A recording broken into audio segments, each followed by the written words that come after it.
لبيك اللهم لبيك لبيك لا شريك لك لبيك إن الحمد والنعمة لك والملك لا شريك لك. الحمد لله رب العالمين والصلاة والسلام على سيد المرسلين أما بعد فأعوذ بالله من الشيطان الرجيم بسم الله الرحمن الرحيم الصلاة والسلام عليك يا رسول الله وعلى آلك وأصحابك يا حبيب الله الصلاة والسلام عليك يا نبي الله وعلى آلك وأصحابك يا نور الله.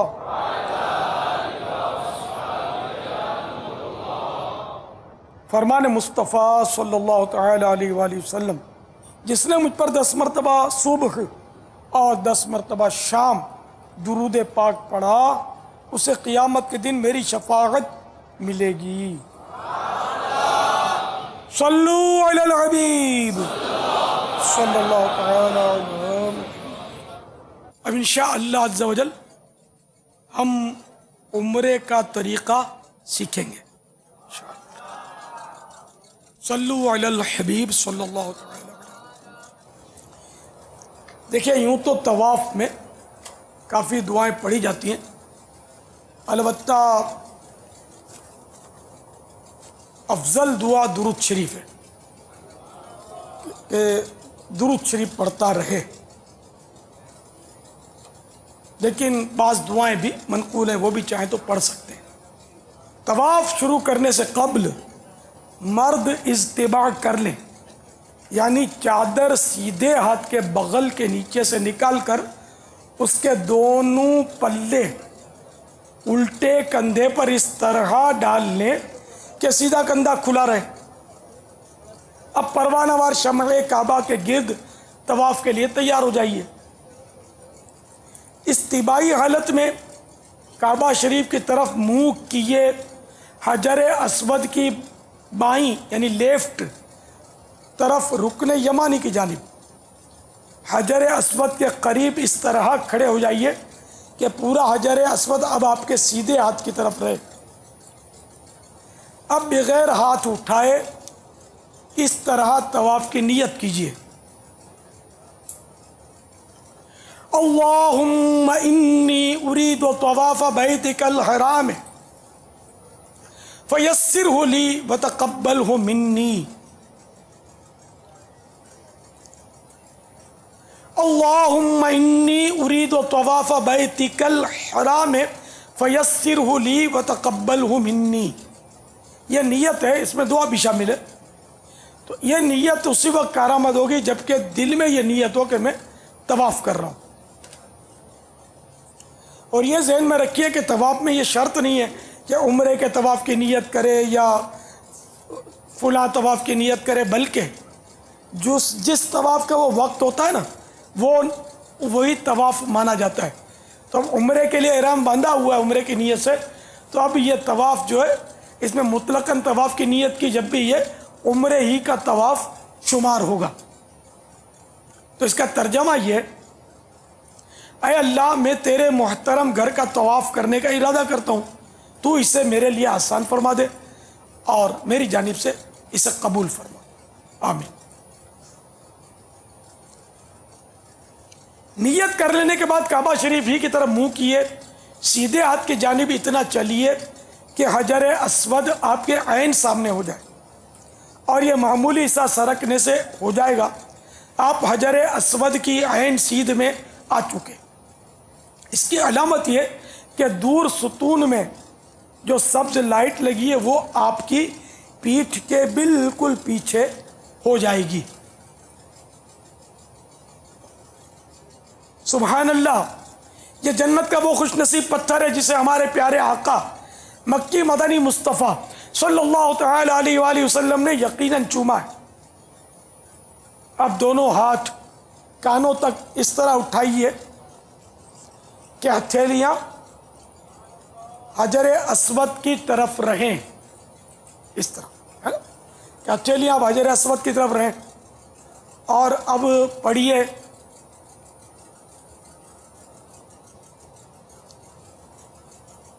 بسم اللہ والحمد للہ ولا الہ الا اللہ والصلاۃ والسلام علی رسول اللہ.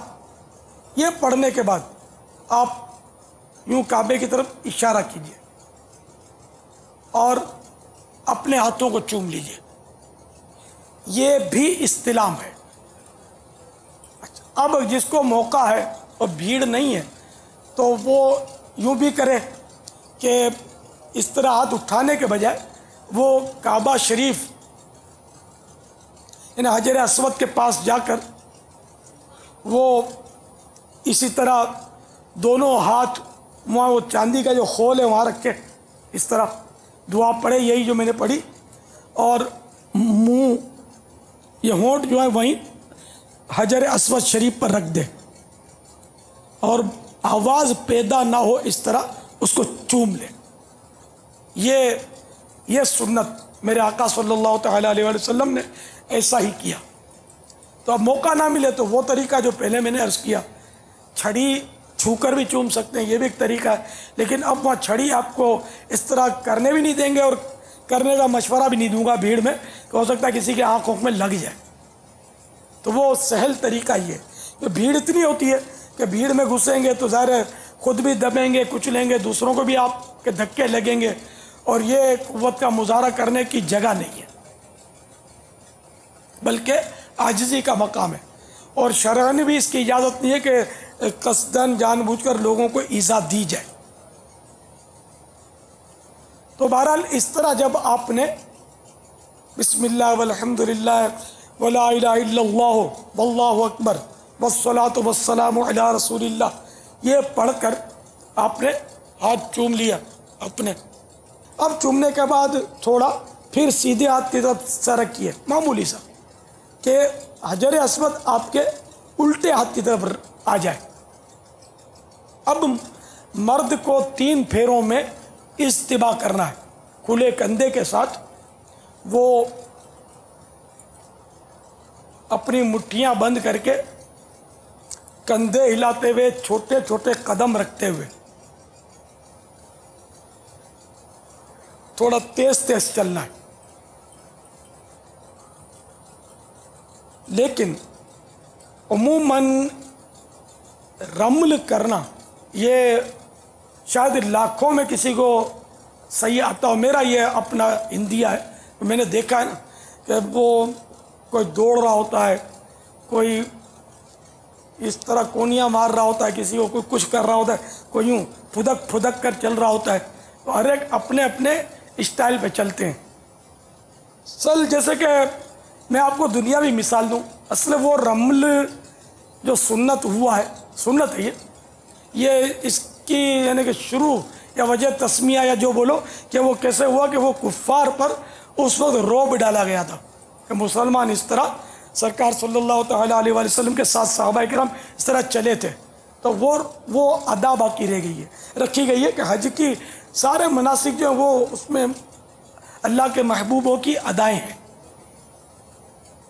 تو اس وقت رعب ڈالنے کے لیے وہ اس طرح وہ چلے تھے، جس طرح بہادر آدمی وہ کسی پر رعب ڈالنے کے لیے چلتا ہے. حالانکہ یہ چال اچھی نہیں ہے ویسے، اکڑنے والی چال. اب یہ یہاں ہمارے لیے سنت ہے، یعنی جس طواف کے بعد سعی ہو نا اس میں رمل کرنا سنت ہوتا ہے. تو یہ رمل کا طریقہ میں آپ کو نیچے اتر کے دکھاتا ہوں.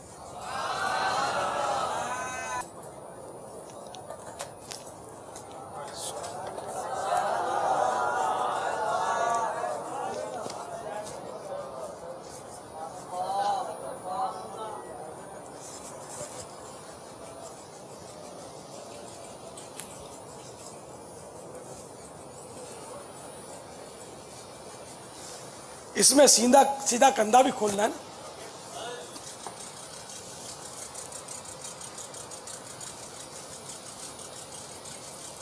یہ سیدھا کندھا اس طرح کھلے گا، ٹھیک ہے نا.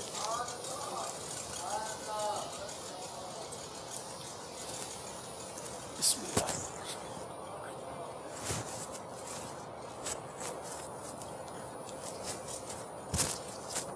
یہ سیدھا کندھا کھلا رکھنے کو استباء کہتے ہیں.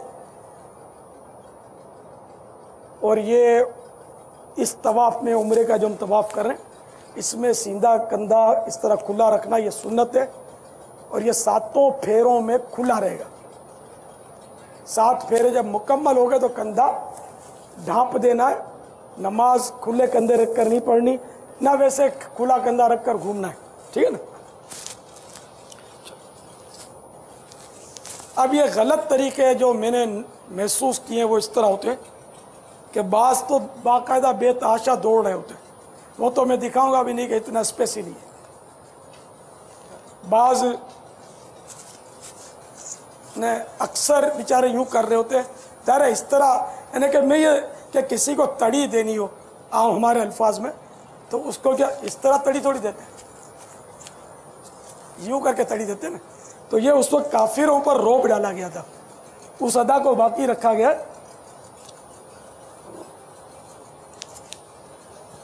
تو میں جو سمجھ سکا ہوں وہ اس طرح کہ جیسے یہ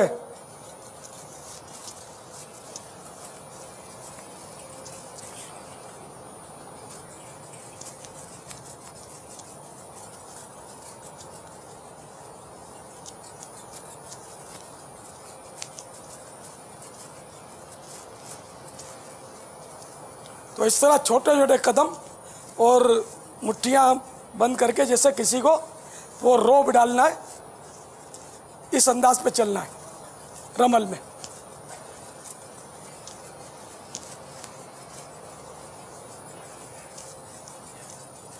مدینہ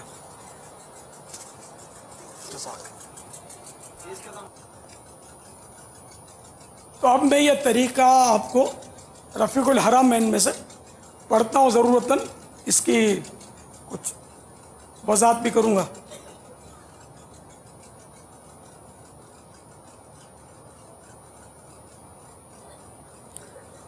نیت کر لینے کے بعد کعبہ شریف ہی کی طرف منہ کیے، سیدھے ہاتھ کی جانب اتنا چلیے کہ حجر اسود آپ کے عین سامنے ہو جائے، اور یہ معمولی سا سرکنے سے ہو جائے گا. آپ حجر اسود کی عین سیدھ میں آ چکے. اس کی علامت یہ ہے کہ دور ستون میں جو سبز لائٹ لگی ہے وہ آپ کی پیٹھ کے بالکل پیچھے ہو جائے گی. سبحان اللہ، یہ جنت کا وہ خوش نصیب پتھر ہے جسے ہمارے پیارے آقا مکی مدنی مصطفیٰ صلی اللہ تعالی علیہ وآلہ وسلم نے یقیناً چوما ہے. اب دونوں ہاتھ کانوں تک اس طرح اٹھائیے کہ ہتھیلیاں حجر اسود کی طرف رہیں اور پڑھیے بسم اللہ والحمد للہ ولا الہ الا اللہ واللہ اکبر والصلاۃ والسلام علی رسول اللہ. اگر ممکن ہو تو حجر اسود شریف پر دونوں ہتھیلیاں اور ان کے بیچ میں منہ رکھ کر یوں بوسا دیجئے کہ آواز پیدا نہ ہو. 3 بار ایسا ہی کیجئے. سبحان اللہ، جھوم جائیے کہ آپ کے لب اس مبارک جگہ لگ رہے ہیں جہاں یقیناً مدینے والے آقا صلی اللہ تعالی علیہ وآلہ وسلم کے لب ہائے مبارکہ یعنی مبارک ہونٹ لگے ہیں. مچل جائیے، تڑپ اٹھیے اور ہو سکے تو آنسوؤں کو بہنے دیجئے. حضرت سیدنا عبداللہ بن عمر رضی اللہ تعالی عنہما فرماتے ہیں ہمارے پیارے اور میٹھے میٹھے آقا صلی اللہ تعالی علیہ وآلہ وسلم حجر اسود پر لبہائے مبارکہ رکھ کر روتے رہے. پھر التفات فرمایا یعنی توجہ فرمائی تو کیا دیکھتے ہیں کہ حضرت عمر رضی اللہ تعالی عنہ بھی رو رہے ہیں. ارشاد فرمایا اے عمر، یہ رونے اور آنسو بہانے کا ہی مقام ہے. رونے والی آنکھیں مانگو، رونا سب کا کام نہیں. ذکر محبت عام ہے لیکن سوز محبت عام نہیں. اس بات کا خیال رکھیے کہ لوگوں کو آپ کے دھکے نہ لگیں کہ یہ قوت کا مظاہرہ کی نہیں، عاجزی اور مسکینی کے اظہار کی جگہ ہے. ہجوم کے سبب اگر بوسہ میسر نہ آ سکے تو نہ اوروں کو ایذا دیں نہ خود دمیں کچھ لیں، بلکہ ہاتھ یا لکڑی سے حجر اسود کو چھو کر اسے چوم لیجئے. یہ بھی نہ بن پڑے تو ہاتھوں کا اشارہ کر کے اپنے ہاتھوں کو چوم لیجئے. یہی کیا کم ہے کہ مکی مدنی سرکار صلی اللہ تعالی علیہ وآلہ وسلم کے مبارک منہ رکھنے کی جگہ پر آپ کی نگاہیں پڑ رہی ہیں۔ حجر اسود کو بوسا دینے یا لکڑی یا ہاتھ سے چھو کر چومنے یا ہاتھوں کا اشارہ کر کے انہیں چوم لینے کو استلام کہتے ہیں۔ فرمان مصطفیٰ صلی اللہ تعالی علیہ وآلہ وسلم ہے، روز قیامت یہ پتھر اٹھایا جائے گا، اس کی آنکھیں ہوں گی جن سے دیکھے گا، زبان ہوگی جس سے کلام کرے گا، جس نے حق کے ساتھ اس کا استلام کیا اس کے لیے گواہی دے گا۔ اب اللہم ایمانا بک واتباعا لسنت نبیک محمد صلی اللہ تعالی علیہ وآلہ وسلم کہتے ہوئے کعبہ شریف کی طرف ہی چہرہ کیے، سیدھے ہاتھ کی طرف تھوڑا سا سرک کیے۔ جب حجر اسود آپ کے چہرے کے سامنے نہ رہے اور یہ ادنا سی حرکت میں ہو جائے گا تو فوراً اس طرح سیدھے ہو جائیے کہ خانہ کعبہ آپ کے الٹے ہاتھ کی طرف رہے۔ اس طرح چلیے کہ کسی کو آپ کا دھکا نہ لگے۔ مرد ابتدائی 3 پھیروں میں رمل کرتے چلیں، یعنی جلد جلد چھوٹے قدم رکھتے، شانے یعنی کندھے ہلاتے چلیں، جیسے قوی و بہادر لوگ چلتے ہیں۔ بعض لوگ کودتے اور دوڑتے ہوئے جاتے ہیں، یہ سنت نہیں ہے۔ جہاں جہاں بھیڑ زیادہ ہو اور رمل میں خود کو یا دوسروں کو تکلیف ہوتی ہو اتنی دیر رمل ترک کر دیجئے، مگر رمل کی خاطر رکیے نہیں، اب آپ میں مشغول رہیے۔ پھر جو ہی موقع ملے اتنی دیر تک کے لیے رمل کے ساتھ طواف کیجیے۔ طواف میں جس قدر خانہ کعبہ سے قریب رہیں یہ بہتر ہے، مگر اتنے زیادہ قریب بھی نہ ہو جائیں کہ کپڑا یا جسم پشتہ دیوار سے لگے۔ پشتہ دیوار یہ اس کو کہتے ہیں جیسے کسی دیوار کی مضبوطی کے لیے باہر مٹی کا ڈھیر سا بنایا جاتا ہے، اس کو پشتہ دیوار بولتے ہیں۔ اگر نزدیکی میں ہجوم کے سبب رمل نہ ہو سکے تو اب دوری بہتر ہے۔ اسلامی بہنوں کے لیے طواف میں خانہ کعبہ سے دوری افضل ہے۔ پہلے چکر میں درود شریف پڑھ کر پہلے چکر کی دعا پڑھی جاتی ہے، یہ رفیق الحرمین سے دیکھ کر چاہیں تو پڑھ لیں یا درود پاک پڑھتے رہیں۔ اگر دعا پڑھتے ہیں رکن یمانی تک پہنچنے تک یہ دعا پوری کر لیجئے۔ اب اگر بھیڑ کی وجہ سے اپنی یا دوسروں کی ایذا کا اندیشہ نہ ہو تو رکن یمانی کو دونوں ہاتھوں سے یا سیدھے ہاتھ سے تبرکن چھوئیں، صرف بائیں یعنی الٹے ہاتھ سے نہ چھوئیں۔ موقع ملے تو رکن یمانی کو بوسا بھی دیجیے۔ اگر چومنے یا چھونے کا موقع نہ ملے تو یہاں ہاتھوں سے اشارہ کر کے چومنا نہیں۔ رکن یمانی پر آج کل لوگ کافی خوشبو لگا دیتے ہیں، لہذا احرام والے چھونے اور چومنے میں احتیاط فرمائیں۔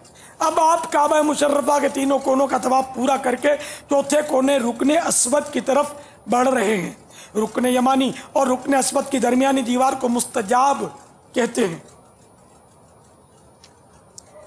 یہاں دعا پر آمین کہنے کے لیے 70,000 فرشتے مقرر ہیں۔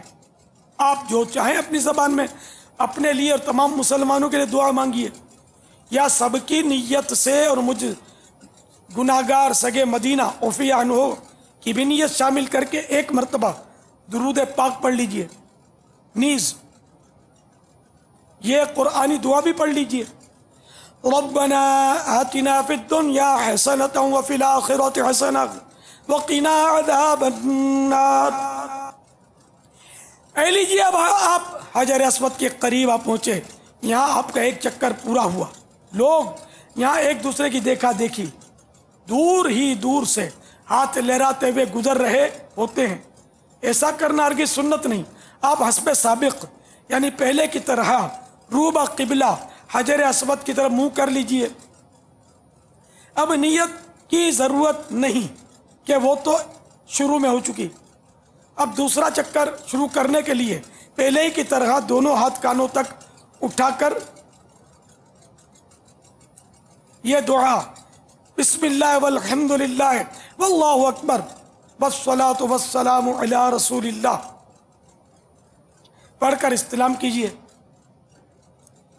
یعنی موقع ہو تو حجر اسود کو بوسا دیجیے، ورنہ اسی طرح ہاتھ سے اشارہ کر کے اسے چوم لیجیے، پہلے ہی کی طرح کعبہ شریف کی طرف منہ کر کے تھوڑا سا سیدھے ہاتھ کی طرف سرکیے۔ جب حجر اسود سامنے نہ رہے تو فوراً اسی طرح کعبہ مشرفہ کو بائیں یعنی لیفٹ ہاتھ کی طرف لیے طواف میں مشغول ہو جائیے، اور درود شریف پڑھ کر دوسرے چکر کی دعا پڑھیے۔ رکن یمانی پر پہنچنے سے پہلے یہ دعا ختم کر دیجیے۔ اب موقع ملے تو پہلے کی طرح بوسہ لے کر یا پھر اسی طرح چھو کر حجر اسود کی طرف بڑھیے، درود شریف پڑھ کر یہ دعائے قرآنی پڑھیے، ربنا آتنا فی الدنیا حسنۃ وفی الآخرۃ حسنۃ وقنا عذاب النار۔ کہہ لیجیے، آپ حجر اسود کی طرف پھر آپ پہنچے۔ اب آپ کا دوسرا چکر بھی پورا ہو گیا، پھر پہلے کی طرح دونوں ہاتھ کانوں تک اٹھا کر یہ دعا بسم اللہ والحمد للہ واللہ اکبر والصلاة والسلام علی رسول اللہ پڑھ کر حجر اسود کا استلام کیجئے، اور پہلے کی طرح تیسرا چکر شروع کیجئے اور درود شریف پڑھ کر تیسرے چکر کی دعا پڑھیے۔ اے لیجئے، آپ پھر حجر اسود کے قریب آپ پہنچے، آپ کا تیسرا چکر بھی مکمل ہو گیا۔ پھر پہلے کی طرح دونوں ہاتھ کانوں تک اٹھا کر یہ دعا بسم اللہ والحمد للہ واللہ اکبر والصلاة والسلام علی رسول اللہ پڑھ کر حجر اسود کا استلام کیجئے، اور پہلے ہی کی طرح چوتھا چکر شروع کیجئے۔ اب رمل نہ کیجئے کہ رمل صرف 3 ابتدائی پھیروں میں کرنا تھا، اب آپ کو حسب معمول درمیانہ چال کے ساتھ بقیہ پھیرے مکمل کرنے ہیں۔ اب 7 پھیرے مکمل ہو گئے تو 8ویں بار پہلے ہی کی طرح دونوں ہاتھ کانوں تک اٹھا کر یہ دعا بسم اللہ والحمد للہ واللہ اکبر والصلاة والسلام علی رسول اللہ پڑھ کر استلام کیجئے۔ اور یہ ہمیشہ یاد رکھیے کہ جب بھی طواف کریں اس میں پھیرے 7 اور استلام 8 ہوتے ہیں۔ اب سیدھا کندھا ڈھانپ لیجئے،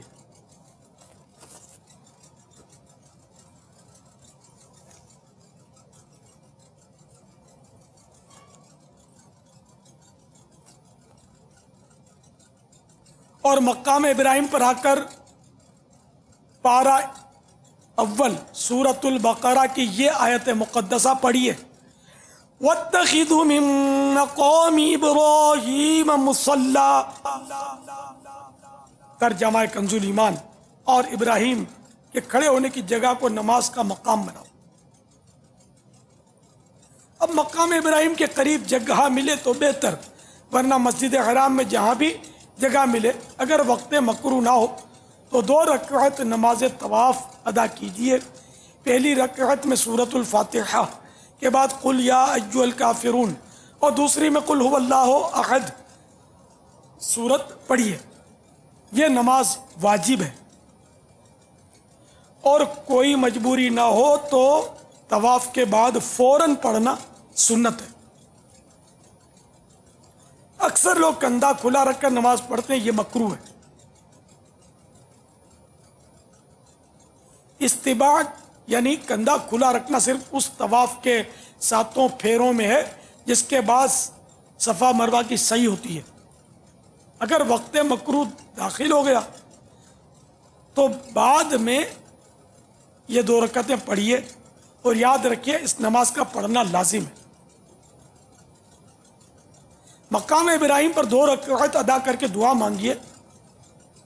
حدیث پاک میں اللہ عز و جل فرماتا ہے جو یہ دعا کرے گا میں اس کی خطا بخش دوں گا، غم دور کر دوں گا، محتاجی اس سے نکال لوں گا، ہر تاجر سے بڑھ کر اس کی تجارت رکھوں گا، دنیا ناچار و مجبور اس کے پاس آئے گی اگرچہ وہ اسے نہ چاہے۔ وہ دعا یہ ہے، جب بھی دعا پڑھیں گا والآخر درود شریف پڑھنا ہوتا ہے۔ صلی اللہ تعالی علی محمد اللہم انک تعلم سری وعلانیتی فاقبل معذرتی وتعلم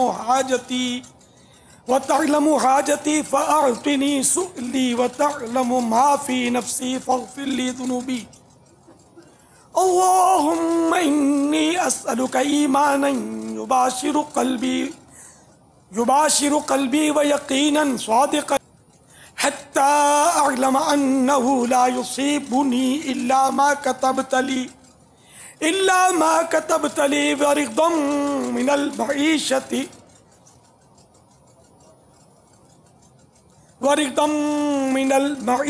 بما قسمت لی یا ارحم الراحمین صلی اللہ تعالی علی محمد۔ خلیل کے 4 حروف کی نسبت سے مقام ابراہیم پر نماز کے 4 مدنی پھول۔ فرمان مصطفیٰ صلی اللہ تعالی علیہ وآلہ وسلم، جو مقام ابراہیم کے پیچھے 2 رکعتیں پڑھے اس کے اگلے پچھلے گناہ بخش دیے جائیں گے اور قیامت کے دن امن والوں میں محشور ہوگا، یعنی اٹھایا جائے گا۔ نمبر 2، اکثر لوگ بھیڑ بھاڑ میں گرتے پڑتے بھی زبردستی مقام ابراہیم کے پیچھے ہی نماز پڑھتے ہیں۔ بعض حضرات مستورات کو نماز پڑھانے کے لیے ہاتھوں کا حلقہ بنا کر راستہ گھیر لیتے ہیں۔ نمبر 3، مقام ابراہیم کے بعد اس نماز کے لیے سب سے افضل کعبہ معظمہ کے اندر پڑھنا ہے، پھر حتیم میں میزاب رحمت کے نیچے، اس کے بعد حتیم کے اندر کسی اور جگہ، پھر کعبہ معظمہ سے قریب تر جگہ میں، پھر مسجد الحرام میں کسی جگہ، پھر حرم مکہ کے اندر جہاں بھی ہو۔ نمبر 4، سنت یہ ہے کہ وقت کراہت نہ ہو تو طواف کے بعد فوراً نماز پڑھے، بیچ میں فاصلہ نہ ہو، اور اگر نہ پڑھی تو عمر بھر میں جب پڑھے گا ادا ہی ہے، قضا نہیں، مگر برا کیا کہ سنت فوت ہوئی۔ یعنی طواف کے بعد یہ بلا وجہ تاخیر نہیں کرنی چاہیے۔ بہت سے ایسے حاجی ہوتے ہیں کہ وہ طواف پر طواف کیے جاتے ہیں غالباً، اور بعد میں پھر یہ واجب الطواف اکٹھی ادا کرتے ہیں، تو یہ تاخیر کرتے ہیں۔ اب طواف نفلی کیا اور اس میں یہ سنتیں چھوڑتے چلے گئے، بعض اوقات تو بس یہ گنتیاں شو کرنی ہوتی ہیں، وہ بتاتے رہتے میں نے اتنے طواف کیے، میں نے اتنے طواف کیے۔ اب اللہ جانے کہ اخلاص کا کیا بنے گا۔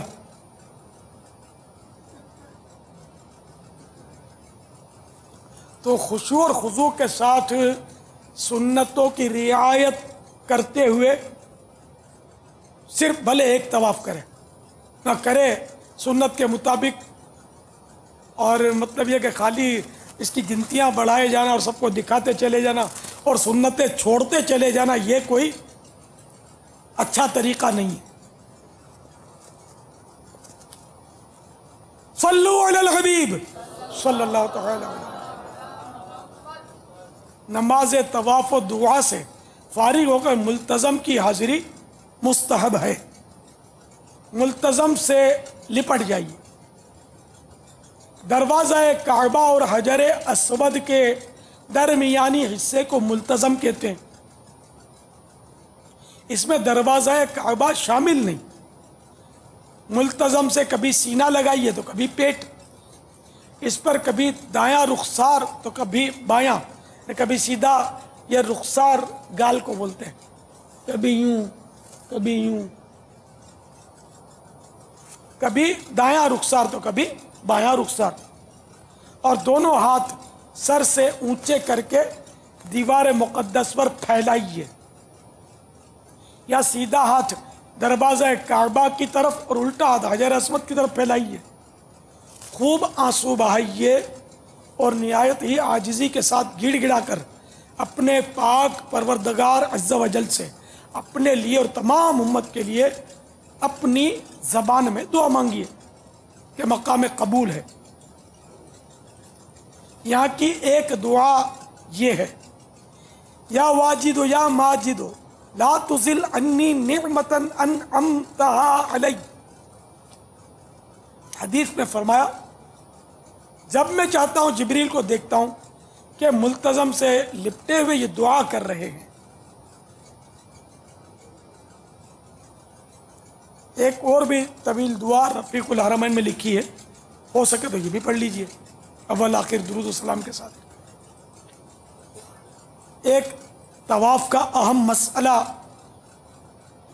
ذہن نشین فرما لیجئے، ملتزم کے پاس نماز طواف کے بعد آنا اس طواف میں جس کے بعد سعی ہے، اور جس طواف کے بعد سعی نہ ہو، مثلا طواف نفل یا طواف زیارہ، جبکہ حج کی سعی سے پہلے فارغ ہو چکے ہوں، اس میں نماز سے پہلے ملتزم سے لپٹیے، پھر مقام ابراہیم کے پاس جا کر 2 رکعت نماز ادا کیجئے۔ اب زمزم پر آئیے۔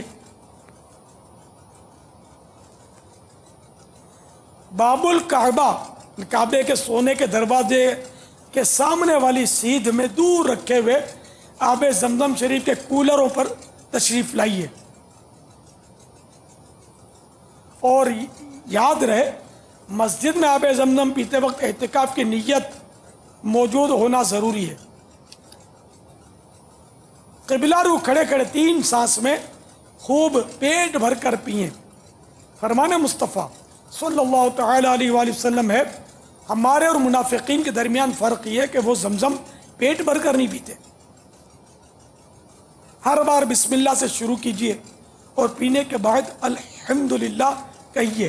ہر بار کعبہ مشرفہ کی طرف نگاہ اٹھا کر دیکھ لیجئے۔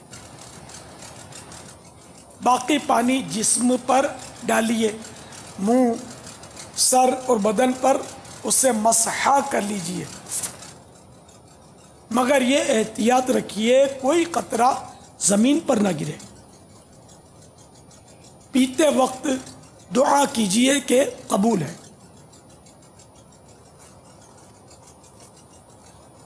دو فرامین مصطفیٰ صلی اللہ تعالی علیہ وآلہ وسلم، یہ یعنی آب زمزم بابرکت ہے، اور بھوکے کے لیے کھانا ہے اور مریض کے لیے شفا۔